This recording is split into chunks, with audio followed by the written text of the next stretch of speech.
Hey guys, welcome back. Welcome back to the Life Be Life and podcast. I'm your host, Coach Emery Cannon, and today I have a very special guest with us today. I have Miss Patti Smith.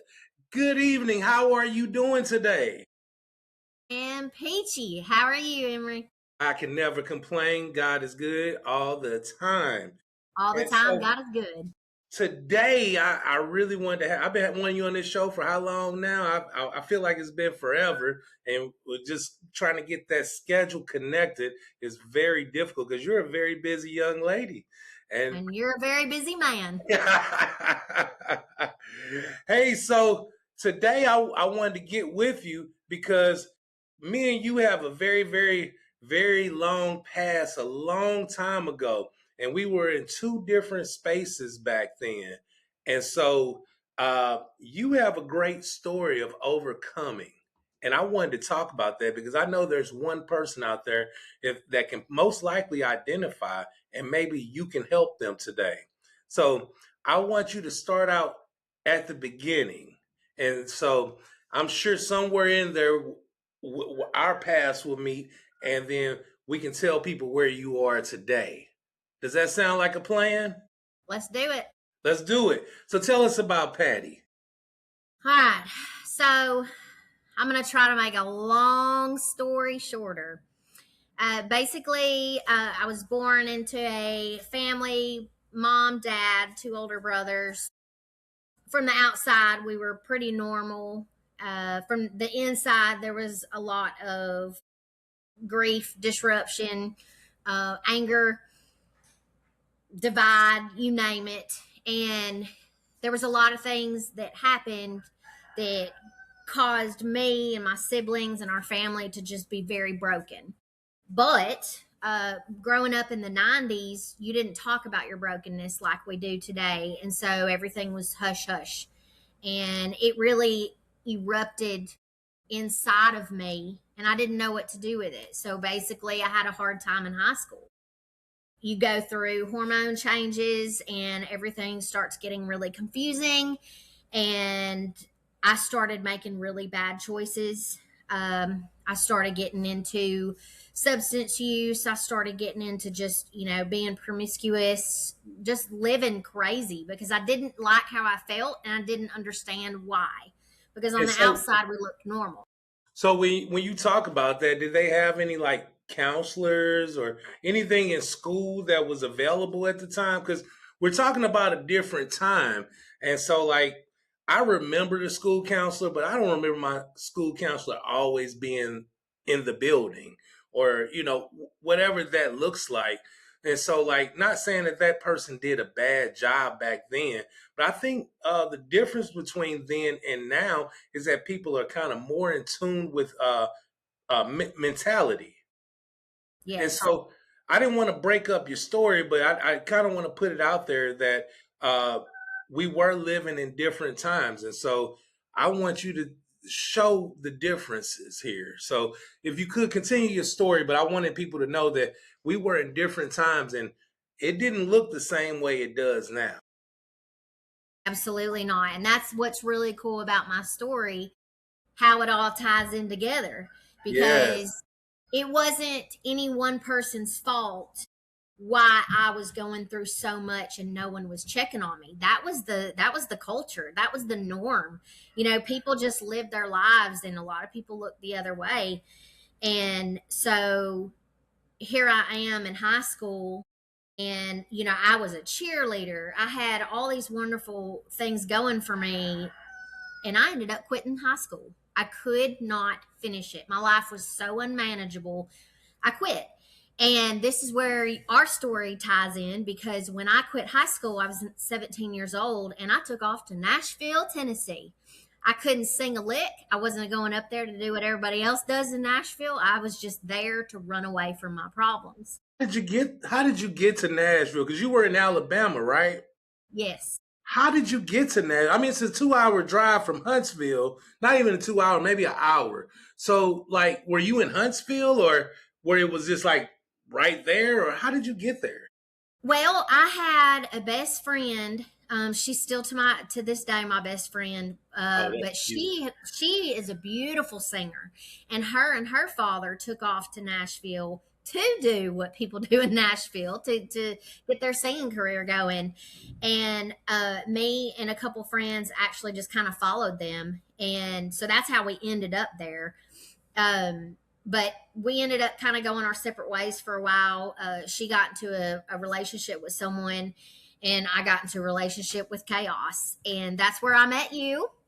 I got a job at Jim Reed Chevrolet, which was Yeah. really cool. It was downtown Nashville, and I was 17 years old, living the dream, meeting, celebrities, experiencing beautiful cars, and watching people have the money to buy them. And but my life outside of 40 hours a week was absolute chaos. I would show up to work, and I would use substances in the bathroom, and I would leave work, and I would stay up all night until, like, 3 or 4 in the morning, and I'd take a cat nap, and I'd come back to Jim Reed and do it again. And How did I how spoke to how did we do that? Like, I was trying to think of. I was talking to a friend of mine the other day. I was like, I don't know how people don't go to sleep at 8 o'clock at this point in my life. I remember staying up, late at night, and just like I don't know how I was able to do that and stay focused on, because I was selling cars back then. I tell this story all the time in my books of me selling cars at Jim Reed's Chevrolet, but it was an amazing experience. And that's when I ran into you, and you handled that phone so great. Like every time somebody, you knew exactly. I mean, it was a talent that was unheard of. That's what's so crazy about substance use is I was so good at my job. First of all, I'm a country bumpkin from the South, and so you put me on a phone and I'll get everybody charmed. Yeah, But I was living an absolute psychotic life outside of that. But I really do feel like it was helping me learn how to be a professional, yes, even if I wasn't ready for it. But I'm so thankful for meeting you and a couple of the other people there. Lots of life experiences, lots of, clearly, you and I are still connected today. And yeah, I love watching what you're doing, because I feel like that's how we connect, is we're both trying to make the world a better place, one person at a time. And I yeah, love it. But at yeah. the time, I was not. You was having fun, and you were gaining experience, learning. Uh, Back at that time, we're not all the way up present yet, but back at that time, you were gaining experience in the workplace, but you were also gaining experience in life of things that you wanted and didn't want. And so, like when you put it in those kind of perspectives, what did you learn in the time that you weren't at Jim Reed Chevrolet about life, trauma, and tragedy that helps you grow into who you are today? Actually, it was rough. I'm not going to lie. I ended up homeless on the streets of Nashville. And y'all can't tell right now, but I'm 4'11", and at the time I was 98 pounds. I was a tiny little blonde with Remember. targets on my back, and I tell people all the time, as crazy as my life was, I never lost hope in God. Even when I was doing the worst things possible or having the worst experiences, I always knew God was with me. And I truly believe that's how I survived the streets of Nashville. And I decided to get clean. I had a really good friend of mine pass away from an overdose, and then I had two other friends who just weren't as close, but still friends. They all three passed away from overdose, and I was looking at my life like, I clearly cannot do this anymore. And I remember one night I was thinking of taking my own life, and it sounds kind of Hollywood, but it was almost like a burst of light came to me, and it was just like, at that moment, I said, God, if you allow me to get myself out of this hole that I have created, I promise to give every single day, the rest of my life, to you and to serving. And he did. And I think I was 20 at that point, but I gave up all the hard substances, and I really started getting my life on track. And I ended up moving away from Nashville just because that was my scene and it wasn't going to be healthy for me. So I Exactly. moved back home to Alabama, and it was hard because giving up the harder substances was an easier thing for me to do because I wasn't involved in them anymore, but there was still alcohol everywhere. And I was still broken inside. You know, a lot of people don't understand that about substance use is getting rid of the substance sometimes is the easiest part. It's what you're left with, all the choices you've made while you were on those substances or the things that have happened to you that you haven't processed yet, like me, like I was running away from. And it's so wild because as soon as I got back home, I got pregnant. And so I'm thankful that I had already given up the harder substances, but I was like, mentally, I found out the night before I was 21, and I know that was God. I know because I did not need to be legal being able to drink. Um, and so it's not like this for everybody, but for me, it was a light switch. That light switch turned on, and it wasn't about me anymore. It was almost like I didn't care enough about myself to completely clean up. But once I saw those lines on that test, everything changed for So me. let's go back to the point where you left Nashville. Just real quick, um, you made a promise to God uh, that you would change. How did that look for you at that moment? What did you think that change would look like? Did you have any kind of hope or aspirations? Because you still had a piece of you that was broken, but you made a promise. And Mhm. most people keep that promise. And so I wanted to know just real quick, what did you see for yourself at that moment versus any other moment in your life that you had more hope at that moment that you was ready? What did you see? Stability. Okay. I I feel like I had never been able to experience a true stability, a peace. I just felt overwhelming peace and a desire to have the stability to be able to live the life that I wanted. But you had a will to live, and that was the Mhm. most important thing, because at one point you didn't, you were ready, and then you changed, and God changed, and it's because you're supposed to be here today and you're supposed to be changing lives that that change happened. So now fast forward, we're back in Alabama, and now you're about to have your first child. Tell us about it. I'd like to sit here and say that's the end of my testimony. Thank you all for coming, but it's not. I know it's Life not. doesn't life doesn't get easier when you want it to. I had the desire, I had the peace in my heart to move forward, but I still made terrible choices. And so the good news is that I got clean, everything was going great, pregnancy was great. Um but everything else was chaos. Like the relationship was toxic. Him and I both didn't know how to be in healthy relationships.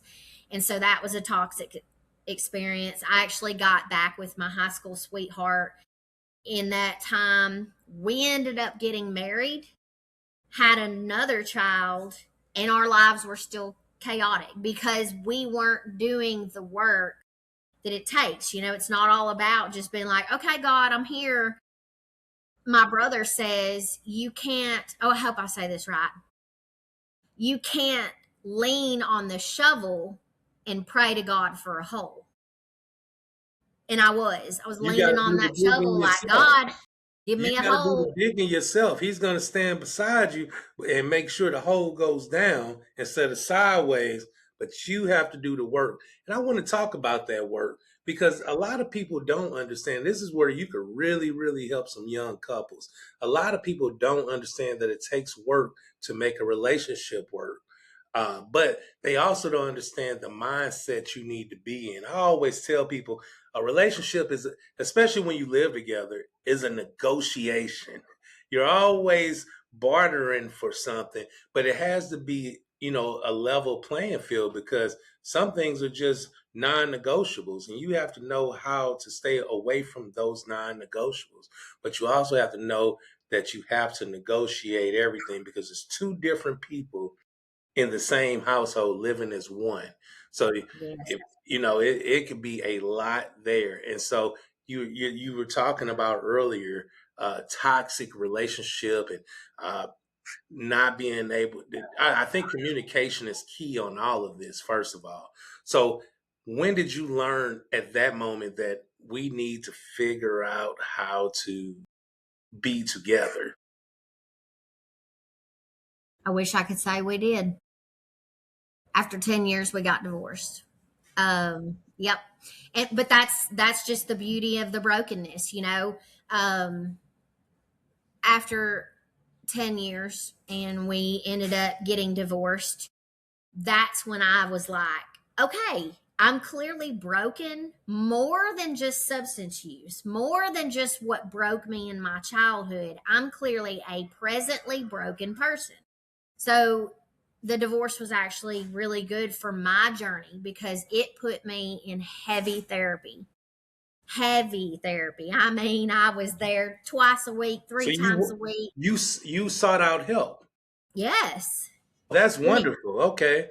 exactly, because I clearly couldn't do it on my own. And praying to God is amazing, meditating is amazing, but you can't do it all on your own. And so it's okay to ask for help. It's okay to seek someone who has degrees in this. And Yes. this was all while I was going to college, raising two children on my own. And I Wait a put in the minute. work. Huh? You dropped out of high school. That's the last time we talked about school. What happened? So I forgot that part. I went back to school. Go figure. Oh, yeah. I went back. I started college a month after my son was born. And it was crazy to me because I had dropped out of high school. I hated school. I clearly wasn't smart enough. I wasn't good enough. And then I said, you know what? I have nothing to offer my son. And, I could work, I was working 60 hours a week, but I wasn't making any money because I didn't have a trade that I was good at. So I got back in school and I went to school every year. I sometimes I'd work and be in school full time, and then sometimes I couldn't be in school full time, so I'd take one or two classes here and there. And I proceeded to go to school throughout this journey of me trying to find my way. Okay. And the more I took, the more I gained confidence that maybe I'm not an A student all the time and don't have to study like some people do, but I put the work in and it made me so proud. And by the time I graduated with my bachelor's, my kids were old enough to see me graduate with my bachelor's. Oh, And so wow. I felt proud that I was instilling how important it is to get an education, whatever that may look like for you. But that was really important for me to show my kids that. Yes, that's super important. So you graduated with your bachelor's, and what did you do from there? To work for the state, Child Protective Services, because this is all tying in. I was really big on wanting to be a person that I needed when I was growing up, and I felt like protective services was one of those things. I was able to go into homes, and I felt like it was important not to be judgmental because I think sometimes the people that take those jobs, they don't have a lot of that life experience, but I did. And Yeah. so I was able to go into these homes and get down on the same level with them and be like, hey, look, no judgment here. We're trying to do better. And so a big part of my job was to try to keep families intact. And even if there was situations like foster care, I worked so hard with these families to try to get them out of foster care and back with their families. And it Wow. was beautiful. So you went from dropping out, running in Nashville, life is lifing in Nashville, too hard, and you decide, let me clean my life up. High school dropout, move back to Alabama, finish high school, go to college. What's next? Um, my second husband. Um, again, I just want to reiterate that someone's testimony does not have to be clean and perfect and tidy. And when you decide I to do better, prefer it not to everything's be. better. I want people It to ain't. know. I want people to know that this life is life and all the time. But you can overcome objections if you put your mind to it. And you're a true, true, true testimony to that. I want to hear the rest of the story because it's getting good. So, this part's a little sad and it's not my testimony to share, but I will just share a quick tidbit. My now husband, we've been together, married 6 years, but we went to high school together, but our circles didn't match up. And so we didn't hang out or anything like that. But his first wife actually passed away from cancer. And it was traumatic. We have a small community. Our entire community prayed with them, supported them. And so I knew the story. I had never met her actually, but I knew the story. And they had a son. And so when she passed away, me and him reconnected. And when I met his son, her son, I was like, that's my baby. It never, I never skipped a beat. Like it's almost like a spiritual, I felt his mom was like, hey, I need you to step in this role for me. That's And wonderful. so I did. Um, Me and my husband, before we got married, it was hard because he was dealing with the grief of losing his first wife, Yeah. and I was trying to be supportive, but we were still trying to have a relationship. And my testimony has a lot of detours. Side detour, I was actually a surrogate at this point. I had a child for someone else, and I had gotten pregnant right when me and him started dating. So I was in this pregnancy with someone else's child, and I was stepping into a role of a stepmom to a son who lost his mom at 7 years old, Yeah. while my husband, or at the time boyfriend, was grieving. And so And so we you're having leaned an on emotional God. roller coaster through the pregnancy, and he's grieving, and you're trying to keep a whole family kind of tied in together with that on the other side. Wow, you were doing a lot right there. Yeah. And at that point, I had been through so much therapy and I had done so much self work that I had learned at that point that my love is never going to be good enough. It has to be God's love. And I told my now husband that, and I tell my children that if you are trying to love somebody with God's love, it's never going to be enough. You're going to make mistakes. There's going to be pain and suffering. That's where divorce comes in. Is I'm not loving you with God's love, I'm loving you with mine, and you're not giving me enough. So let's divorce. And so I truly believe that we're together, married now because I learned how to love with God's love. God's love isn't broken. God's love isn't painful. It's not, it's kind of like the love is patient, love is kind. That's God's love. Yes. And I was able to love him and my entire family with that love. I was able to forgive the pain and suffering of my childhood because of God's love.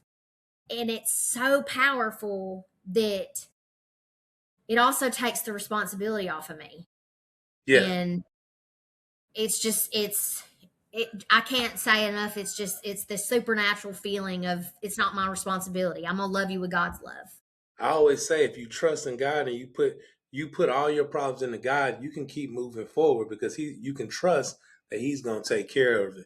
And it may not be when you want him to take care of it, but he's going to take care of it because he's always on time. So that's just my little testimony there. But okay, so now we're presently married, and I believe you right now are pregnant, right? Yes. This is, let's see, it gets real confusing. This is my sixth pregnancy, but I've had two surrogate babies. And so technically, this is my fourth biological child. But because I adopted my husband's son, it's actually our fifth child. Wow. And so here's what I love about your story about where you are right now. You did a lot of work, a lot of work. And I think I met you in 2005 or six. It was either 2005 or six or something. Yeah, 2005 or six. So you're talking about 20 years of work, of distance where I've been able to see once Facebook came around and I saw you on Facebook, I've been able to watch you grow into these roles and I think it's an amazing journey. And I know we didn't get into a whole lot of minute details, but the journey is the journey. And I mean the most important part is not where you start. The start is for you. The start is the work that you know that you get to find out what you need to do so that you can get to where you want to be. So your journey starts uh, like most others in the same situation where you drop out, you go find out about life and decide that there's more to life than what you were giving yourself credit for. And that's what I love to see is the finished work. And not that you're finished, but the work that you've already put in has a great finish on it already. You're doing an amazing job, and I'm so proud of who I see today. I really am. If there's a message, just one message that you can give people that you think may be going through the same thing that you went through, what would that message be? Empowerment. I think if we could empower ourselves, if we could be placed in situations where we could empower other people, we would be unstoppable. You know, being able to be compassionate to ourselves and to each other, learning how to be resilient. I think that's something that we're all really as a society missing is the resilience. You know, we went from like we were talking about in the 90s and the early 2000s how nobody talked about anything. You just pushed through. That's a type of resilience. And now you fast forward and we're all heavily focused on disorders and what's wrong with us. And I think if we could bring those two things together and become resilient, yes, these things happen. Yes, I have these struggles, but I can also push forward. That's all I want from life. That's all I want from society is for us to build this resilience. I think, you know, and I'll tie this into my job now. Um, Teen suicide is outrageous, and early 20s suicide, just suicide in general, mental health is struggling. And I think it's that resilience that we have to figure out how to get to. And real quick, I work in a school system, and that's the beauty of this story is because I fell through the cracks of high school, partially my fault, partially society, partially school, et cetera, et cetera. But I am now in the school setting finding those children who have fallen through the cracks or who are possibly going to follow through the cracks, and I am spending every single day trying to teach them resiliency, trying to teach them self compassion, trying to show them how to recognize their own strengths. Because, you know, I had told you earlier, my whole promise to God was to be a servant. And how I choose to do that is to be the person that I needed when I was a kid. That's it. And teaching them, you know, just direct information like, hey, life's hard, but here's how you're going to build yourself up to get this done. And I've seen it. I've seen it working out, and it's beautiful. It's beautiful to see these kids who could possibly be quitting school in the future or starting substances in the future or whatever their troubles lead them toward to start turning it around and having that empowerment and having that sensitivity to themselves and to the world around them. And it's just beautiful. The most powerful thing that anybody can do is not make their worst moment their defining moment. And I believe that in the worst of the worst, when it was just the worst for you, you did the one thing that most people forget to do. You look to the strongest empowerment in the world, which is God, and ask him to forgive what you've done and let you rise above. That's what I heard in that story. And so you didn't let your truth in 2004 be your truth in 2025. Your truth now is a different story that you can teach to generations to come so that you can help them be the best that they can possibly be in the future. I want to thank you for telling your story today. Thank you for coming on. Thanks for giving us all that knowledge. It was an impactful and incredible story to give to the world. And I really, really thank you for coming on today. You are an amazing person and truly an icon. So thank you so much for being here. And guys, Thank thanks for you for having listening. me. Thank you guys for listening and being a part of the show. We'll see you next week with another person. But today, Miss Patti Smith, thank you so much. Thank you so much for being here. Thank you. Thank you. Thank you. Thank you for everything you do. Life be laughing, y'all. Well, we'll catch up with you guys next time on the show. And don't forget to like and subscribe if you love it. Thank you.